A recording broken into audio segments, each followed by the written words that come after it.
Hay dos cosas verdaderamente importantes en la vida, decía Woody Allen. La primera es el sexo y la segunda, confesaba, no recordarla. Coincido plenamente. ¿Coincides? Sí. Coincide Perá Estupiñán, quien está hoy aquí en Los Observadores, este espacio para compartir lo sorprendente que hay en el mundo. Y aquí desde la Ciudad de las Ideas vamos a hablar de algo sorpresivo, el sexo, con Perá. Perá, bienvenido. Hola, muchas gracias. Rascar donde no pica. ¿Qué expresión es esa? ¿A qué se refiere cuando hablamos de un tema que nos acompaña en la vida cotidiana, aunque no siempre tan expresamente como quisiéramos, el sexo? Bueno, rascar donde no pica, o sea, tú te picas donde te rasca, ¿no? Si te rasca la mano, te picas en la mano. Si te rasca el codo, si te pica el codo, te rascas en el codo. Yo, intelectualmente, hacemos lo mismo. Vamos a buscar la información, rascamos a lo que creemos que nos interesa. Yo siempre digo que es bueno rascar donde no nos pica, porque si aquí no me pica y rasco un poco, empieza a picarme. Intelectualmente pasa lo mismo. Entonces, yo después de cubrir cosmología, neurociencia, genética, un día en un congreso descubro una chica que está investigando la ciencia del sexo.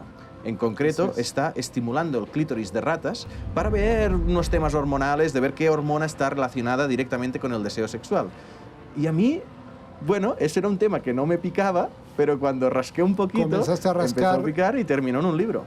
Termina en un libro que sigue, es una saga, Ladrón de Cerebros, tu primer libro, muy conocido. Dime en esta ocasión, si estamos hablando de sexo, ¿qué fue lo que saliste a robar? Si no fueron cerebros. Bueno, sí, claro, el sexo tiene una parte científica muy grande. Claro que el sexo es lo que es, ¿no? Son dos personas apareándose, está claro, o una, ¿vale? Pero hay hormonas relacionadas con el sexo. Hay músculos, hay sistemas nerviosos. La información de los genitales va al cerebro por unos nervios. Y hay nervios simpáticos, nervios parasimpáticos. En el cerebro mismo pasan muchas cosas mientras estamos teniendo sexo. Hay personas que tienen problemas de disfunciones sexuales. Esto la medicina tiene que estudiarlo. ¿Por qué vas a estudiar los problemas del ejercicio, los problemas de la memoria, otras cosas, y no los problemas de sexualidad, cuando sabes que es algo muy importante en el bienestar de las personas? Después toda la parte psicológica y toda la parte de sociología. Hay un cambio notable, muy importante en la sexualidad humana en los últimos años, también con la aparición de Internet. Esto los sociólogos lo están estudiando. Entonces yo, cuando descubrí que había tanta ciencia detrás del sexo, digo, esto es un libro entero. Y lo pensaba hacer más corto, pero al final ha quedado bastante... Sí, en verdad es un volumen bastante grande, pero altamente recomendable. Ahora, platícame este periplo, este viaje tipo Ulises que haces a una serie de laboratorios que suenan inauditos, porque realmente, como tú dices... ¿Pero por qué suenan inauditos? Pues porque no solemos hablar, nos da mucho miedo, pero y la gente se reprime al decir la palabra sexo, etcétera. Entonces, cierto, pero los científicos investigan todo, también el sexo, ¿no? Entonces dime, quiero saber estos laboratorios.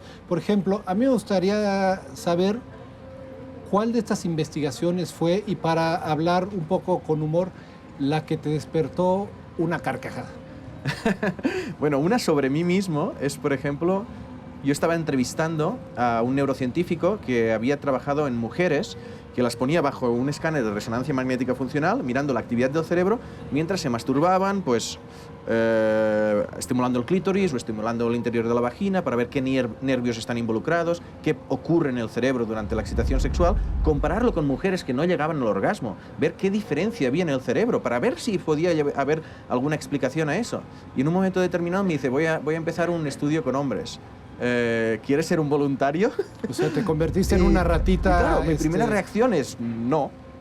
Pero yo en el Ladrón de Cerebros ya había hecho muchos experimentos. Sí, había participado en muchos experimentos, porque a mí me gusta explicar la ciencia desde dentro. Y digo, bueno, pues tendrá que ser que sí, ¿no? Y entonces me pareció muy gracioso. Cuando tenía que ensayar, me decían, tienes que ensayar. Y yo, ostras, eso fue bastante divertido. Dime, ahora como el divulgador, ¿qué sucede en el cerebro durante la excitación sexual? Bueno, varias cosas. Primero, ves que el córtex sensitivo, ¿no? Primero, los nervios que están involucrados tienen una parte de sensibilidad. Luego hay una zona que se llama la ínsula, que conecta las emociones con la razón, que tiene un papel muy, muy importante, ¿no? Después ves también que en el momento del orgasmo se activa todo el cerebro, menos una pequeñita parte del córtex prefrontal que se desactiva. Y es la que, de alguna forma, esa sensación en el orgasmo de de no enterarte de qué está pasando, casi, es esa pérdida de actividad. Y luego algo muy curioso es que 20 segundos después del orgasmo, el cerebro está como apagado. O sea, no le queda prácticamente actividad, ¿no? Entonces, lo interesante será comparar, como te decía, con personas que tienen diferentes problemas. Por ejemplo, alguien que tiene eyaculación precoz. O sea, ¿qué área se activa antes en esa persona que en otra, ¿no? Entonces, es realmente muy interesante. Dime, Bra, entre tus investigaciones lograste averiguar qué ventaja evolutiva nos confiere esta condición sexual, esta capacidad de sentir placer y esta Bueno, claro. pequeña muerte que sucede en el cerebro. Bueno, y eso empezó con Maite y las ratas, ¿eh? O sea, cuando hablábamos de sexo, dice, mira, el sexo es de lo más preservado evolutivamente. Piensa que el sexo es imprescindible para la reproducción. Entonces, eso sí que no es tan diferente, de hecho, los mecanismos neurofisiológicos de las ratas y de los humanos. Son bastante parecidos, porque cuando algo es evolutivamente muy importante, no hay grandes cambios, es muy preservado, ¿no? Entonces, yo te quería explicar eso, que la parte científica es apasionante, ¿no? Pero que después hay toda una serie de reflexiones, y en el libro las explico, para conocer mejor nuestra propia sexualidad. O sea, que es a donde quería ir. Nos haces un periplo por varios laboratorios muy importantes con distintas investigaciones, pero en el fondo el mensaje es: conoce tu sexualidad. Exacto. Y de eso quiero que me hables. ¿Qué aprendiste de tu sexualidad que puedas compartirle a la gente? Mira, yo siempre digo que conocer la sexualidad son dos cosas. Una es lo que te estoy explicando, conocer cómo funciona. Y eso es útil, ¿eh? Cuando temas de eyaculación precoz, temas de orgasmo femenino, conocer cómo funciona el sistema va muy bien. Pero luego, en el libro también hablé con personas que practican sadomasoquismo, que dominancia y sumisión, que practican sexo tántrico, y algo, por ejemplo, que es fascinante es la capacidad de ser multiorgásmicos en hombres. Y esto, que parece algo muy esotérico, porque ellos hablan de chakras y de energías, no es imposible, porque al final el orgasmo y la eyaculación siempre ocurren al mismo tiempo, pero son fenómenos diferentes. El orgasmo es la activación de unos nervios y la eyaculación es la activación de unos músculos. Entonces, si tú eres capaz de tener esa activación nerviosa sin la activación muscular, puedes sentir el orgasmo sin que haya eyaculación y mantienes la erección.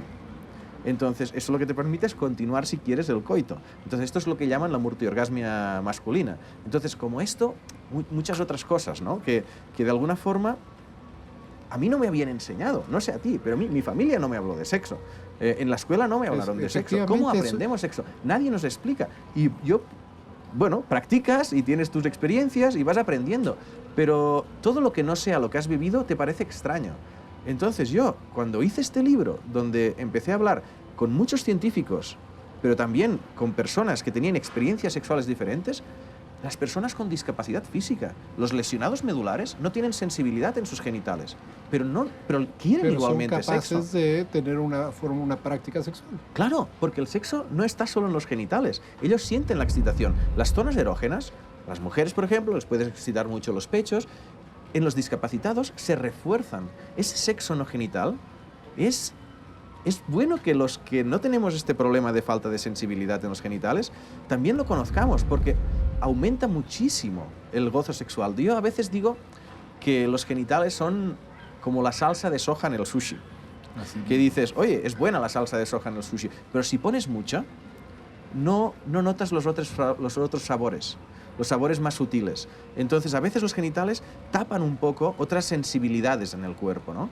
Y eso las mujeres lo saben hacer mejor, pero que los hombres también aprendamos a hacerlo es muy útil. Y hablaste de este tabú que existe en pleno siglo XXI, existe este tabú, y también de todas estas prácticas de gente que se anima a experimentar, sí, que usa su cuerpo como un adulto consensuado y con la inteligencia. Sí. Dime, en relación a la represión sexual, ¿qué encontraste? Y sobre todo, ¿es posible liberarse de ella? Sí, claro, ese es el trabajo de psicólogos y de psiquiatras. La represión es muy interesante porque, claro, todos asumimos que la represión genera un malestar interior. Vale, está bien. Y es así, ¿eh?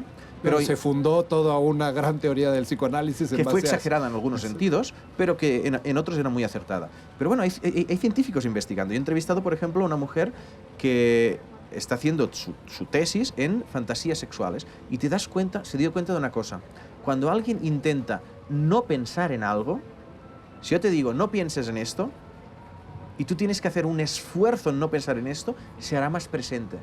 Entonces, las personas que quieren evitar sus fantasías sexuales porque las consideran no adecuadas, eso termina convirtiéndose en una obsesión. Entonces, una cosa es pensarla y la otra hacerla. Tú puedes tener una fantasía sexual que no quieres hacer, por ejemplo, de forzar o de algo que no quieres hacerlo.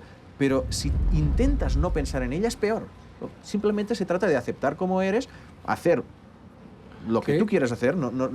Que me llevaba al siguiente tema, imaginación y sexo, justamente. La imaginación es la fuente de esas fantasías. Entonces, ¿cómo se vive esta parte tan intangible del ser humano que es la imaginación y esta tan física? Bueno, a veces cuando hablamos de sensualidad, nos podemos referir más a temas más sutiles, más de imaginación. El sexo es algo, al final es muy físico, muy básico, ¿no? Pero toda esta parte de sensualidad, de sutilezas, que yo me acuerdo en un congreso que estuve de medicina sexual en Chicago, y había gente de México, de Venezuela, a nivel mundial, ¿no? Me acuerdo una sexóloga venezolana, porque era todo muy médico ya, ¿no? Y dices, ay, estos americanos, estos saben mucho de sexualidad, pero no saben nada de sensualidad. Y puede ser verdad, ¿no? Porque lo miraban todo desde una perspectiva muy funcional. ¿Hay erección? No hay erección. El clítoris por dentro es más grande, el clítoris también tiene una erección. Parte mecánica del cuerpo. Entonces, claro, ¿qué nervios van de un sitio a otro? Bueno, está muy bien, pero ¿y el disfrute sexual? ¿Por qué los que practican sexo tántrico al final sienten mucho más? O sea, llegan a despertar una sensualidad que con las caricias se hacen mucho más erógenas. Todo esto lo explico en el libro y es un temazo, porque al final es algo que realmente nos importa muchísimo, ¿no? Y mira, hicieron un experimento muy gracioso en Harvard donde a 2.500 personas en sus teléfonos móviles les instalaron una aplicación que les decían, a momentos aleatorios sonaba el teléfono y decía, ¿qué estás haciendo? Tú puedes ser estudiar, comer, hacer ejercicio. Y a continuación, de 0 a 100, ¿cuánto te gusta lo que estás haciendo? Y veían que trabajar era un 60, que estar con los amigos eran 65, que comprar un 68, que practicar deporte un 72. Cuando era tener sexo, era un 94. 94%, o sea, la actividad favorita. La actividad que más feliz, por lo menos en ese momento, te está haciendo. Pues con esta imagen, Pera, nos vamos a despedir aquí desde la Ciudad de las Ideas. 94% en grado de felicidad. Eso es lo que le dejó en un experimento a la gente que estaba practicando o ejerciendo su sexualidad. Entonces, quizá, ciertamente, Woody Allen tenía razón. Hay dos cosas importantes en la vida. La primera es el sexo y la segunda... Y la otra no me acuerdo. Pues no nos acordamos. Observadores desde la Ciudad de las Ideas.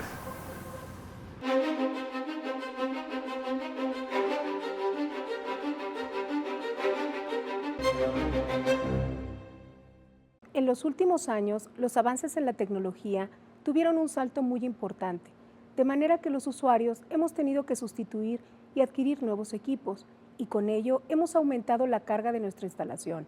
Pero ¿sabemos si contamos con una instalación eléctrica acorde a los aparatos eléctricos que hoy utilizamos o estamos forzando y sobrecalentando nuestra instalación? Es por ello que es indispensable que todos los usuarios revisemos la instalación, ya que con ello podemos detectar fallas para disminuir el riesgo de accidentes.